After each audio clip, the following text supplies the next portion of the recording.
জীবনে যদি ভালো কাজ করতে হন, দেখছেন আমি ধানের আটাটা মাথায় নিয়েছি, এখন হাঁটবো এখান থেকে প্রায় 3 কিলো 1.5 কিলো 3 কিলোর মতো হবে। এতখানি জায়গা হেঁটে যাব, আবার আসবো।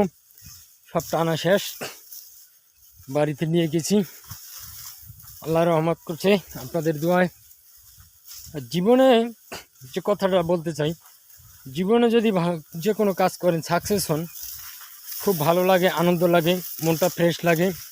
সবসময় মনটা ফ্রেশ রেখে চলবেন, খুব ভালো লাগবে, আনন্দ লাগবে, খুশি লাগবে। জীবনে আমি যতটুকু এই কাজ করছি, হয়তো অনেক পরিশ্রম করছি অন্য অন্য জায়গায়, বিভিন্ন জায়গায়।